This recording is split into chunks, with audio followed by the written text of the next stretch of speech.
where Ryan Joyce and Daniel Klose are about to do battle. The third game of the afternoon's action wins so far for Radek Jaganski over Ian White, and then Luke Woodhouse against Simon Whitlock. Here it's a man who won his second Players' Championship title in 2023 against a man who reached his first Players' Championship final in 2023. Kind of surprise finalist, you'd have to say. Daniel Klose, the German, taking on relentless Ryan Joyce. And this one, Paul, will be officiated by Russ Bray. The big announcement came yesterday, of course, that the Voice will be finishing his PDC refereeing career on the biggest stage, in the biggest match, the World Championship final in 2024. And just gives us an opportunity, Paul, to pay our tributes to someone who's been and will continue to be a fantastic ambassador to the game. Absolutely right. A perfect way to go out in ranking action, of course, because he will still be involved with the World Series of Darts, where he is very popular, because going over to the Asian Tour, to Oceania and beyond, he will still do a fabulous job with the Professional Darts Corporation. But as far as events like this, he's got Minehead and Ali Pali, and that will be that. But what a career.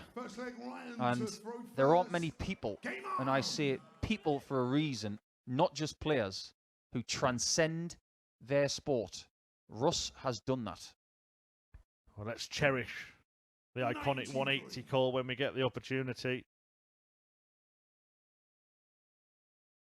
I feel certain you'll get a chance to hear it in this match.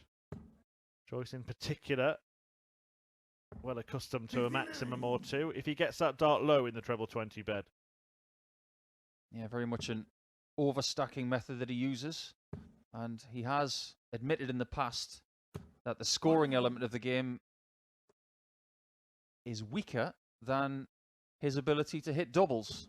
For me, one of the premier double 16 hitters in the world.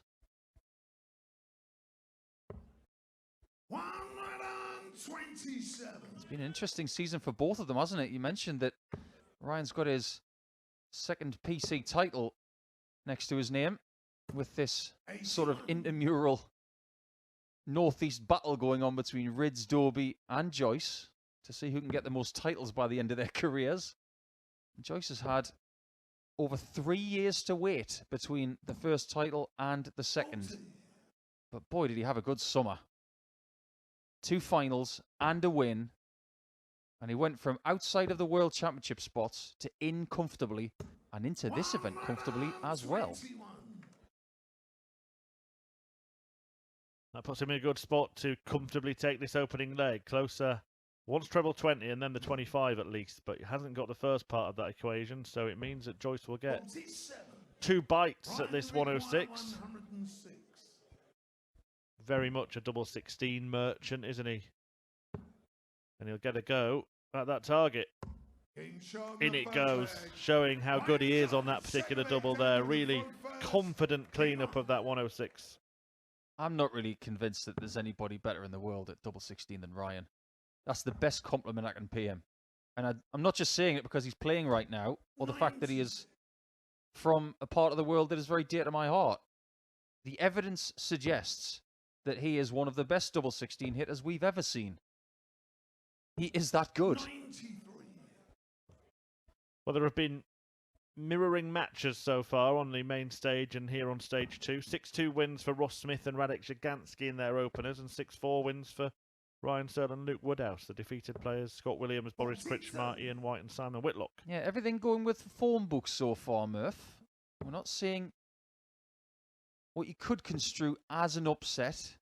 And in this game, you've got to have Ryan Joyce as a comfortable favourite based on what he's done in 2023. And he's never lost to Daniel Klose. They've played a couple of times this year. Both times, Joyce averaged 94 and change. And that's exactly what he's done season long. Yeah, we mentioned in that previous match that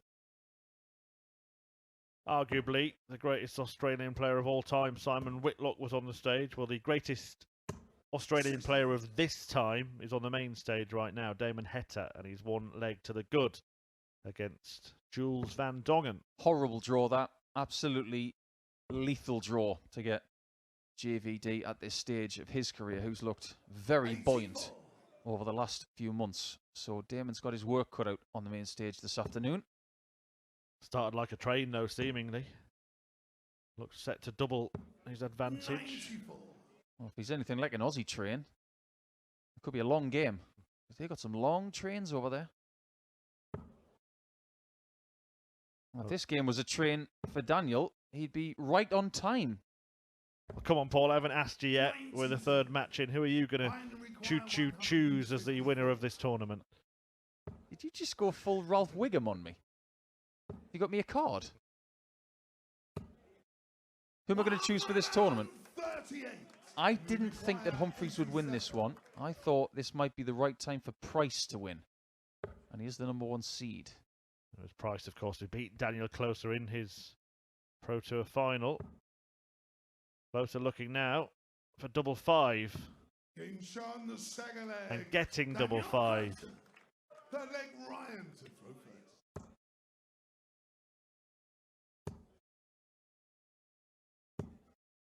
One runner, 40. What do you think Daniel would think of his first full year as a PDC Pro? Because he's done a lot of hopping from Germany to the UK and going to different events for the very first time in his life. I just wonder what he thinks of the first year experience, because not many people make a final in their first season.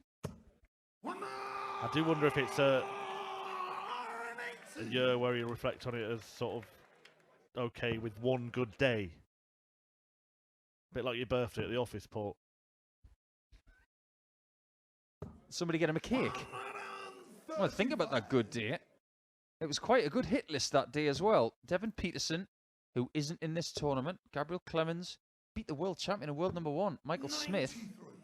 Adam Gavlas in the last 16. Then he beat Chris Dobie, the Masters champion, and the European champion, Peter Wright, in the semi-finals before losing out to Gerwin Price, the #1 seed for this tournament. He did that on the 5th of September. That's not that long ago. Well, let's keep an eye on the level of his opponent in this one, because he's producing a very strong performance here. Ryan Joyce leaves that nice and handy on his favourite double. I'll go so far as to say he's not going to miss that. Well, he's only had one shot at it so far, and he's hit it. 137. Ryan, you require 32.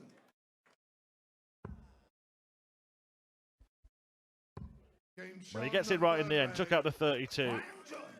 And it's a really good start to this game for Ryan Joyce. Yes, he's only winning by his throw, but he's averaging 104 after 3 legs. It's encouraging, isn't it? Think about some of the games that Ryan's had this season and the spells he's had as well. Fair to say that at times this year he's just felt a little bit lost.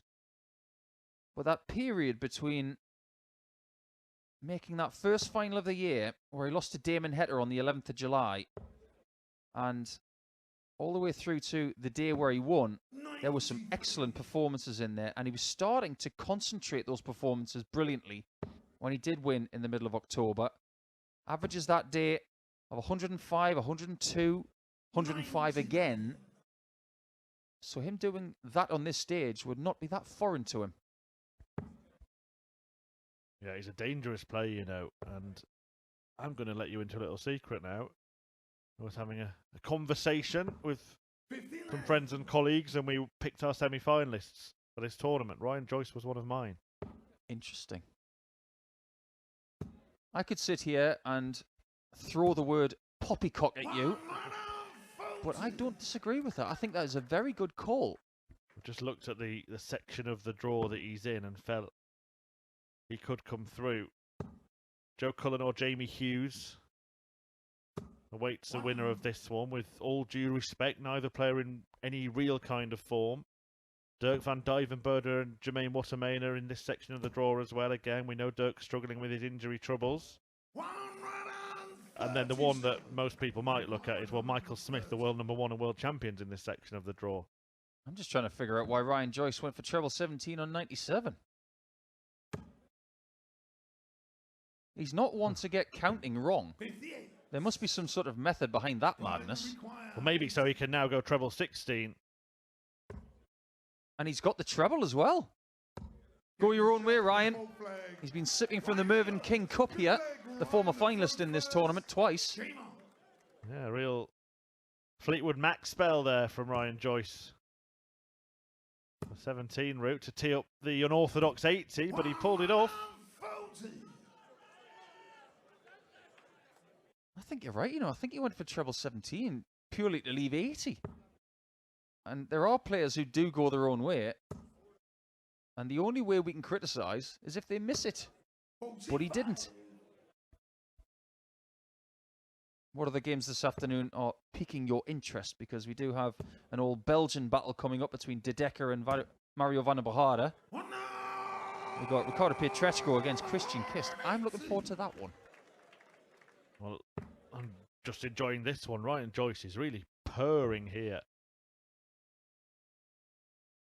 He's doubled his 180 tally in the game as he flies through this particular leg. He had that 106 checkout, had that lovely 80 checkout with a treble 16 and double thereof. And he's averaging 108. Yeah, he can do this, that's for sure. And both players in this contest will come to Minehead after a sizable journey. It's not as if it's just down the road. Newcastle is a long way from Minehead. And Ryan Joyce is making Daniel Klose pay for the fact that he is on 374.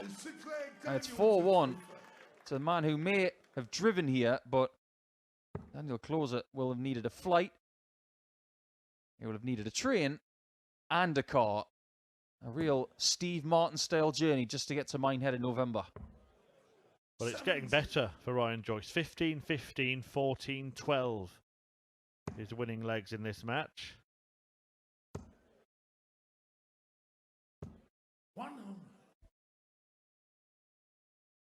The only way is up. I think this game is about whether Daniel has in his arsenal enough to cope with what Ryan is doing.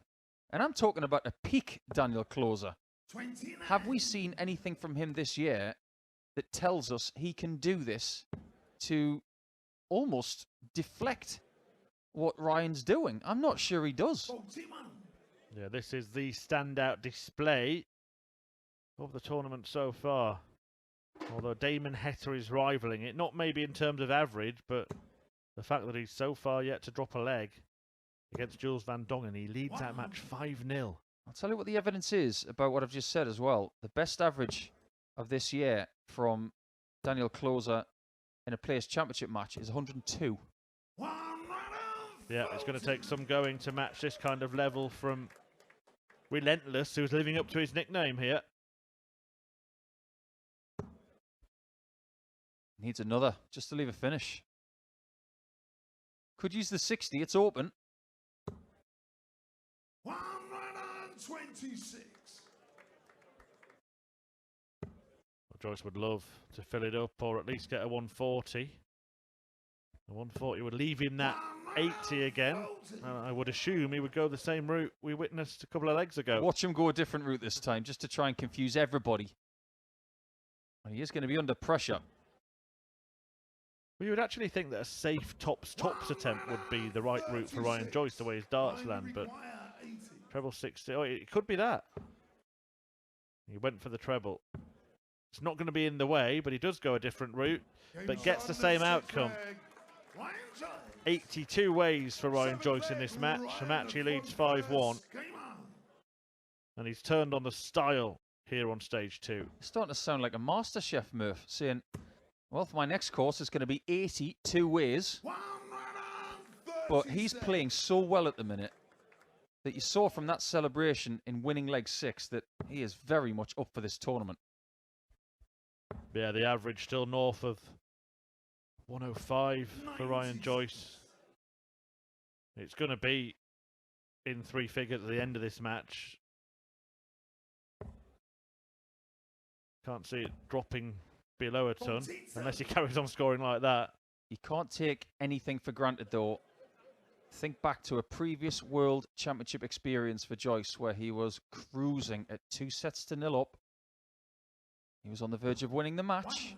He ended up losing from that position. So the further away from that game he gets, the more, well, the stronger he will be. But you can't take anything for granted. Even when you're 5-0 or 5-1 up, you've still got to get the job done.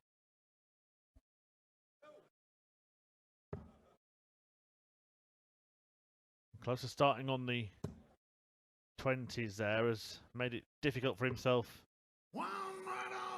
to leave a finish.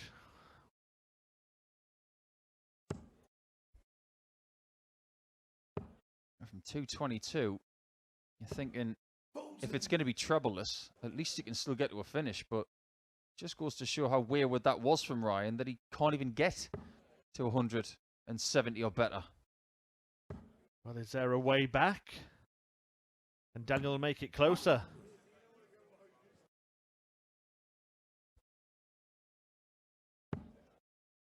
He's starting to lose his range on that treble 20 for a couple of visits.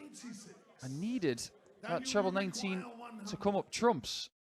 Now, my advice to Daniel is don't give Ryan Joyce a shot at 86 because there's a double 16 or a bullseye involved, and that's a beautiful checkout from Daniel. That's how you do it. Yeah, that was pretty sweet. And it's a sweet success for Damon Hetter over on the main stage as well. A 6-1 victory against Jules van Dongen. Jan van Veen will be taken to that stage next in an all-Dutch duel against Chris Landman. And we'll have an all-Belgian bout here next. Mike de Decker and Mario van den Behaarde follows this one. Daniel's one of two players on this board this afternoon who have not qualified for the World Darts Championship at Alexandra Palace. The other one being Stephen Burton. There is a qualifier coming up in Barnsley on Monday, and that will be their last opportunity to get there at Christmas time. As for everybody else, they've already punched their ticket to London, and they will be there. Yeah, as of course, well, Russ Bray there was that iconic call. I'm not going to try and do it. Got a long time to go in the commentary box. Might not be wise. It's an unfortunate deflection there for Daniel, but he has got a little bit of breathing space. Famous number he has left from 2023. That's just giving me an idea. That should be a social media challenge, shouldn't it? What's that? Do the Russ Bray 180.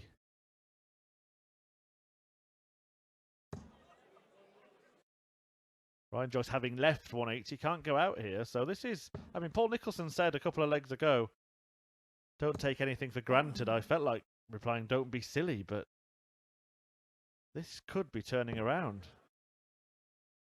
Despite the fact one player's averaging 103, the other one's averaging 89, there might be a way back. There is a way back.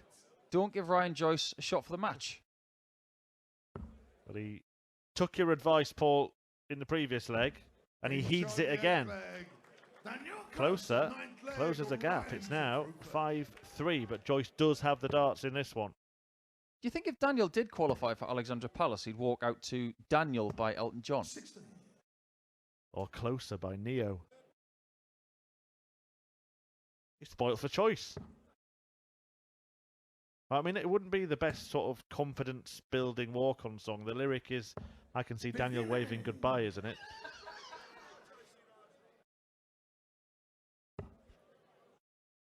Very true. Very true indeed. So maybe we can poo-poo that one and move swiftly on to see how close Daniel can make this game. He'll worry about Monday at the end of Sunday. Yeah, there have been the odd player who's had to do that mad dash before. From Minehead to the Metrodome in Barnsley. It'll be the last PDC event at the Metrodome in Barnsley. Yeah, end of an era for a venue and the end of an era for a referee. Too many endings in 2023. I wonder what kind of beginnings we're going to get in 2024. Well, how will this match end? It's been a tale of two halves so far. Ryan Joyce running away and getting near the checkered flag, but it ain't waving yet. That's a much better first start from Ryan. He might even switch here. Because he likes to land them on top of each other.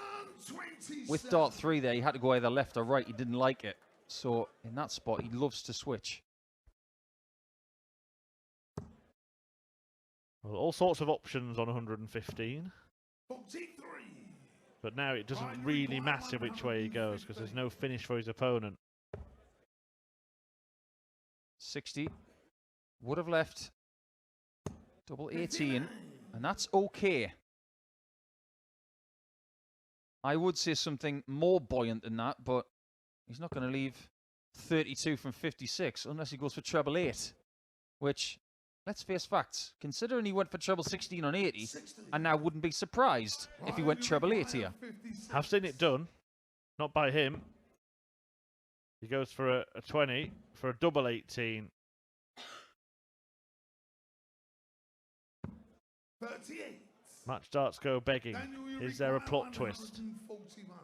Daniel has not followed the ideal blueprint of stopping Joyce from getting match shots.